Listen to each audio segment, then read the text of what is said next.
So let yourself just be. Ask yourself what that means as you close your eyes and open your very soul to just be, to fill up on love, to remember who you really are and what you really are to the best of your ability. Which, once it's distilled to its source, is infinite love. The kind of love that has no limitation, no opposites. So just for a few moments, fill up on love and let it trickle down into the places where you do not yet believe. Whether you're conscious of what that is or not doesn't matter.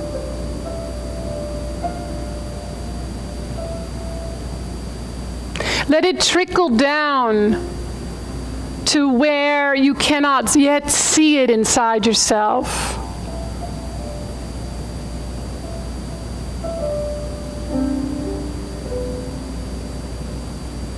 Let it trickle down where it's challenging for you to receive it. That unconditional, infinite, juicy love of the universe. Let yourself surrender and rest in the heart of the universe. The heart of spirit, the heart of God, whatever you call it. And relax.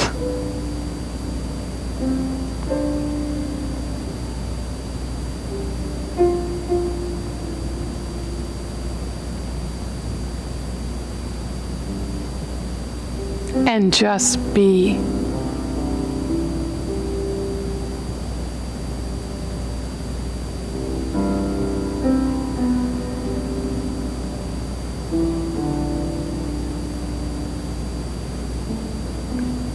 And notice if there is a place in you that is softening.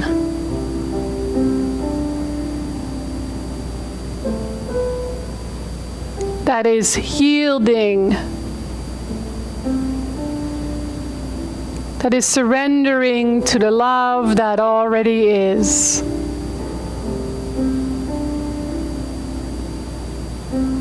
Already actually is inside of you, waiting for your recognition and welcoming.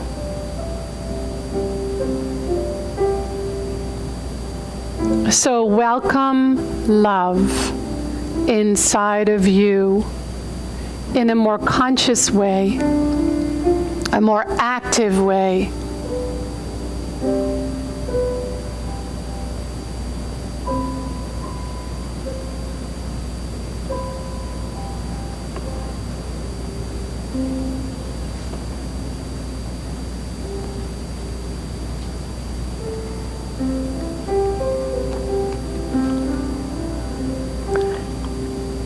And then gently bring your attention back. When you're ready, open your eyes. And look through the eyes of love.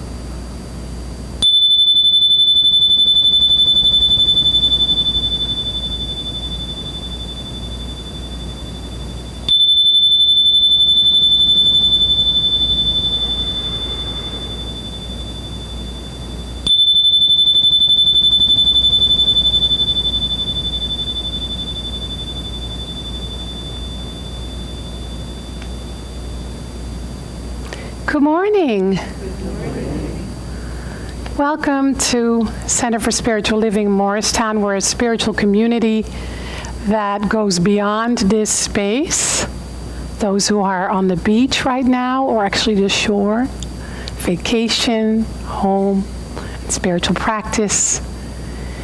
And so we celebrate all that, not just what we see with our physical eye, right? And so we extend love as this spiritual community that's been here for over 60 years to all of you, especially if you're here for the first time.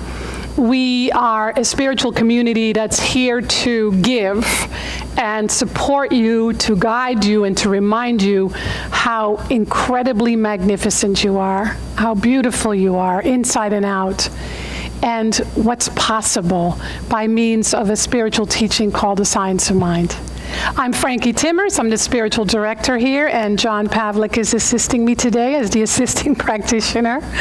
And Gary Novikov is doing the music for us today. Let's give him a welcome.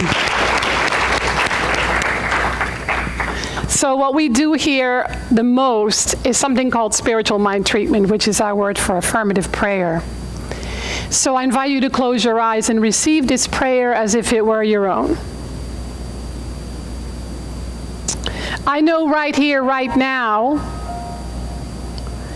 that spirit is all there is. It doesn't matter what I call that, because it really is that which has no name. It is that which is everything and nothing at the same time. It is the mystery of life. It is infinite love, infinite power, infinite peace, infinite wisdom. And the good news is that it is everywhere present, in everyone and everything all the time. So I now claim this presence in my body, in my heart, in my mind, in my soul, and I consciously choose to live from that allness, from that truth. And I realize that that's what my life is about. My life is about awakening to the presence and the power of divine love within me, and to give it away freely, knowing the more I give it away, the more it comes back to me, and that this love is what heals me. And as I let it heal me, it heals everything around me, because I am not born in a vacuum. I am part of the oneness of all life, the oneness of all humanity. So today I recognize that there's something amazing to celebrate, the allness of me. And my life is just the perfect avenue through which to realize this. I trust it, I celebrate it, and I welcome it. And so it is.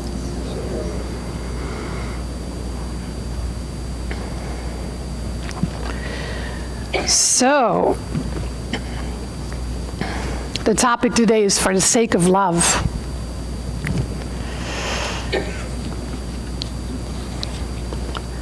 That banner up here, as well as this one, was created by somebody who happens to be here today, Gail Martfin. Happy birthday! And Lynn, too. Lynn had her birthday, too. Gail moved to California last year, or more than a year. 2 years. Almost 2 years ago, and she gets to go to one of my favorite huge communities in Santa Rosa with Dr. Edward Viljoen, who's one of my very dear colleagues. They're really blessed to have her, as were we for many years. Much of what you see that reflects beauty in this building is because of Gail. So Gail made these two beautiful banners, and I doctored it up today a little bit in honor of you.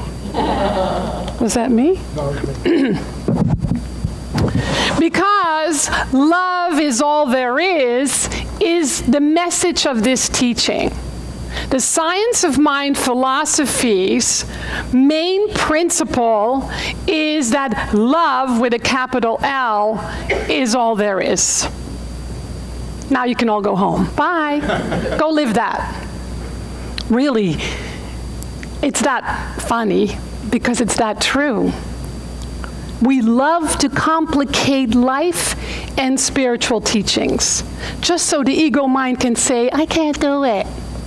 I don't know how, right? And so before any spiritual life, And maybe you know some people that are not really into spiritual practices, spirituality, spiritual life, which is just fine.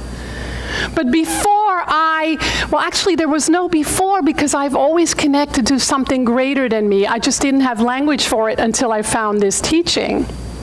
But I think for most of us, the word love is very ego-infused, which means that it's the kind of love that has an opposite. Love, hate, love, fear, love, more, less, big, small, good, bad, right, wrong. That's how the ego mind functions. We don't want to get rid of the ego. It's a good thing. It's what makes you you. As a unique, individualized expression of the one, it is your personality. But the spiritual life is about making that work for us instead of having it control life.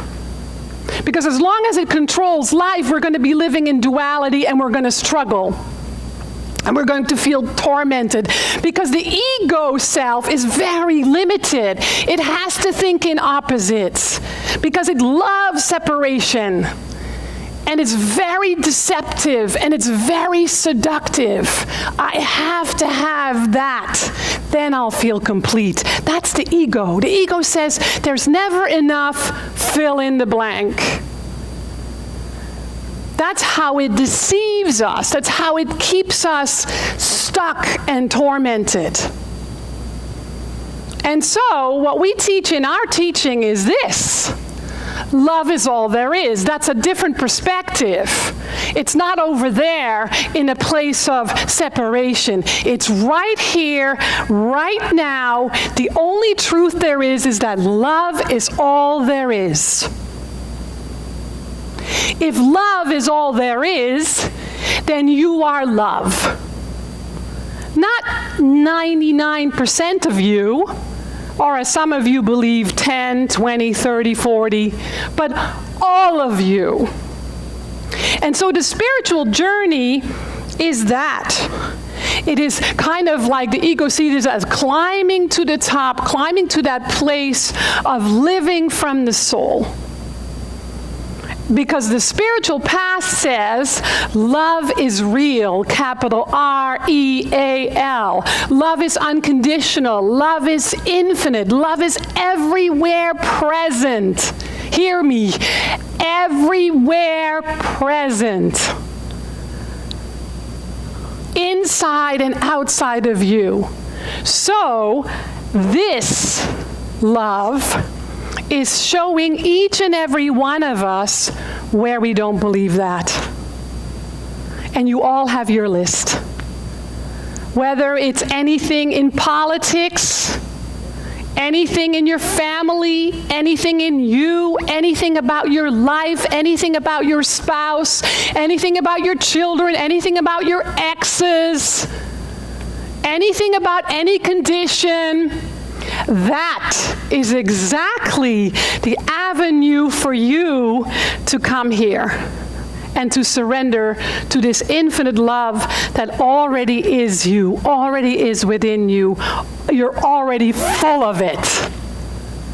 And so there are these places that we must face that say, yeah, well, love is all there is, except I'm not mentioning names. But you know what's on most everybody's mind when we watch TV? I'm not mentioning any country, any place, any disease, any kind of hatred that anyone is expressing, because as long as one person on this planet is expressing hate and you're witnessing it, it's inside of you. Because if it weren't inside of you, you wouldn't notice it. You would see it as love. Maybe the absence of love.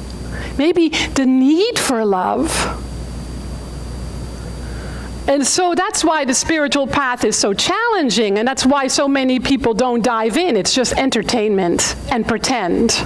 I'm a spiritual person because I burn incense and I wear mala beads and I om. No, spiritual practice is when you dig deep in the crap inside of you and the crap in your life and say, this too is love. And I surrender to the love that is already within me so I can heal that and see it in a different way and use it as a portal to remember that love is all there is. That's the work, especially today.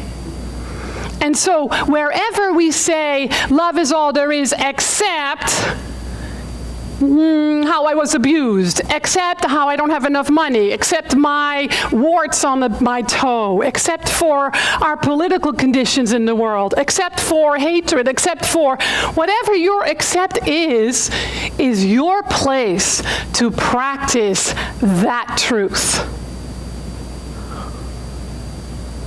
And so today, with everything that's happening in the world, the reason it is so intense is because we are called to be the instrument of love. We can't afford not to be. And that's what's flipping the pendulum or the seesaw. It's already happening because you're already a part of it, or you wouldn't be here today. That simple longing to have more love in your heart, more love in the world, more love in yourself is the beginning.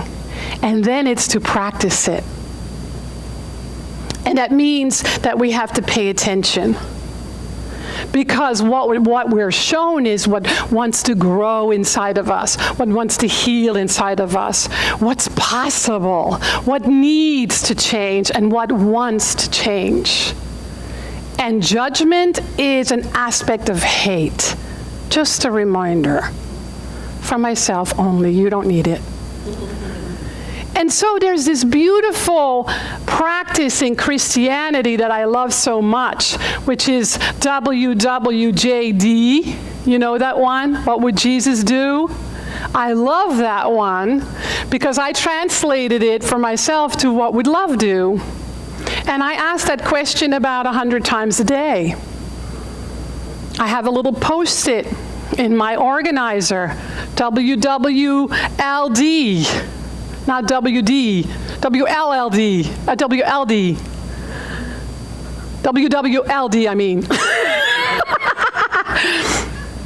Well, WD, that's a whole other talk. WD-40, that's a whole other spiritual message, right? So that's the question. What would love do in this moment when we're present? Because we are the healing presence of love. That's what the universe created us to be. That's why we're a soul incarnate, here and now. And so I go back to the two most powerful commandments. Remember the master teacher Jesus who said, love God with all your heart, all your soul, and all your mind. Let's do this again. Love with all your heart, all your soul, and all your mind. Yes, not 50%, not a little bit, all, right? I know how difficult that is.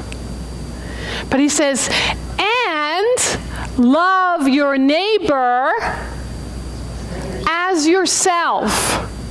It doesn't say love your neighbor first and then yourself. It says love your neighbor as yourself. Everybody's your neighbor.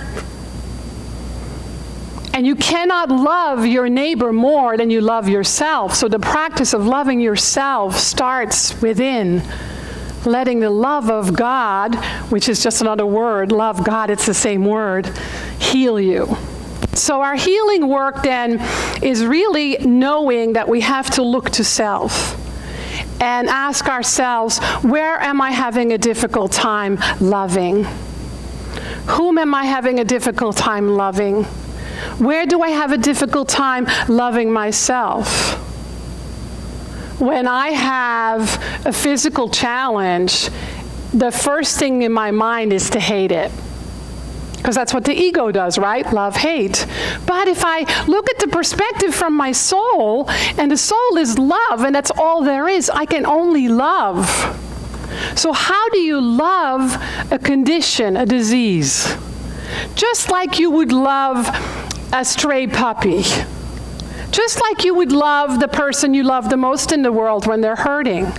Just like you would love a child that has scraped its knee. You already know how to do that because you all have people around you or pets around you that you love a whole lot.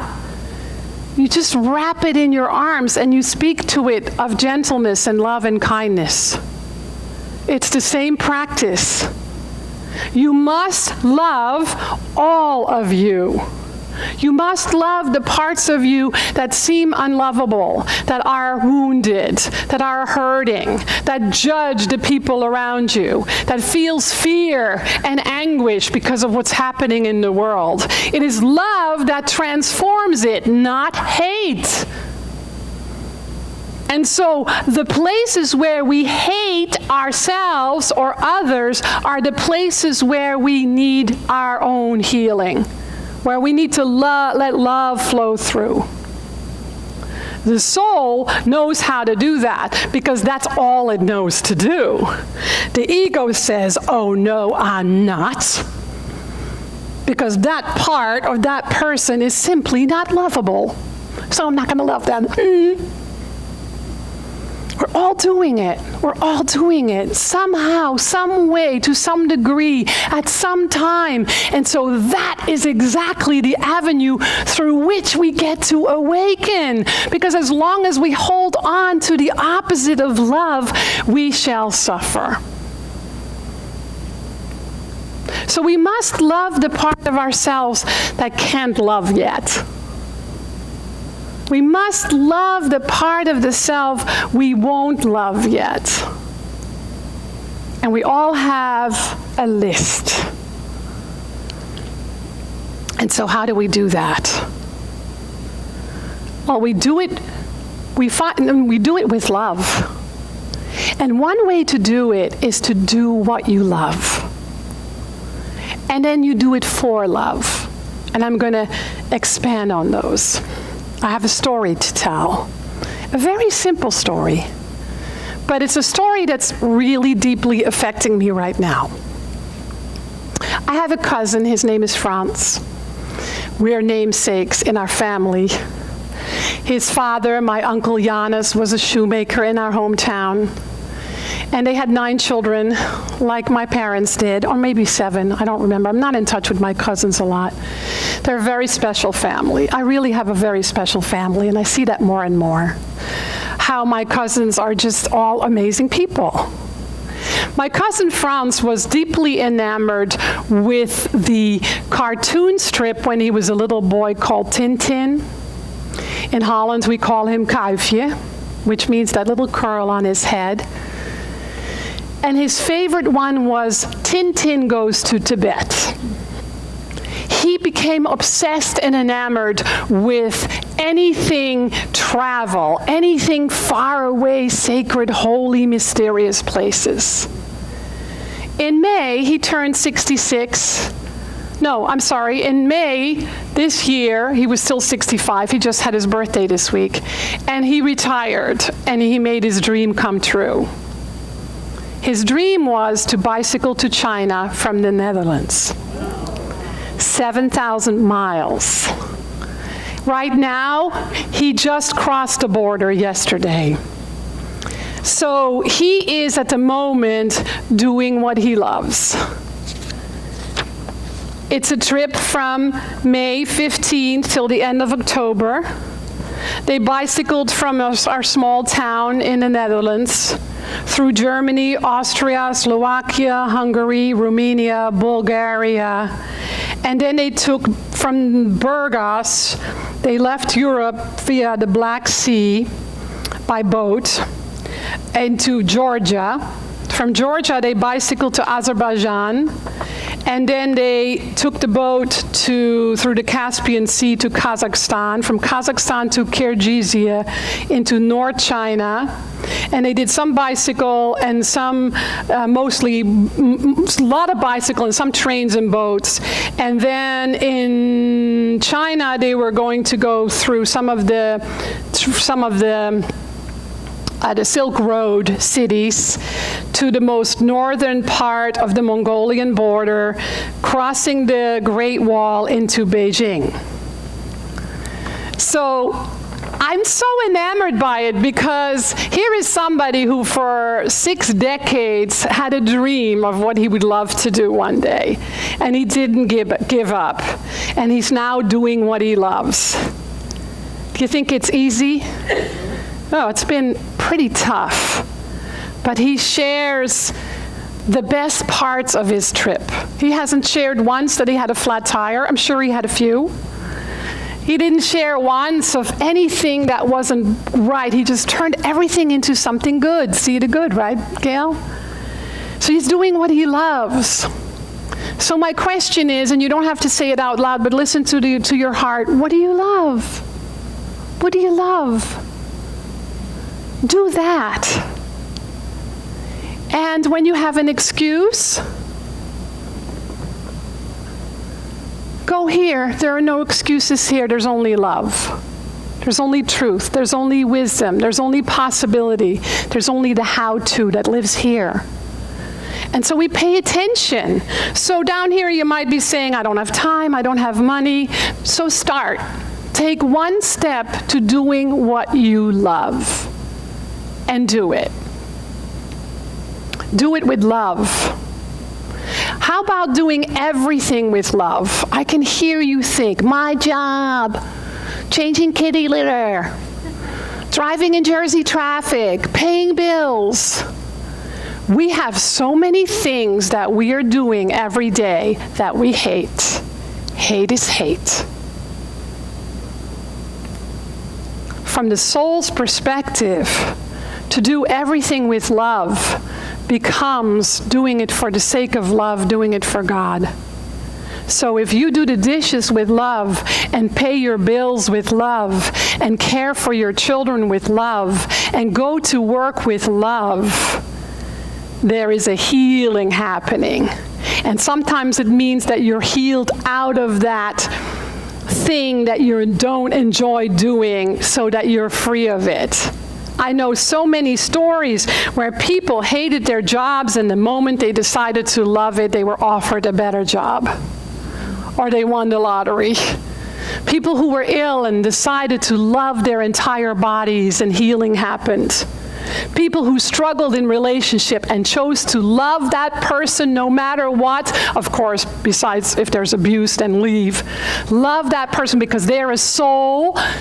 Love that soul and watch the relationship transform, or just move on easily, effortlessly. The moment that you stop thinking you don't have enough money, and you know that money is just love in action, and you love what you have, and you bless it, and you freely share it, you're free of any lack consciousness, because love in abundance is all there is. And so we get to pay attention to where we say the not, where we struggle with the opposites. So we start with loving whatever wants to be loved or needs to be loved until it transforms.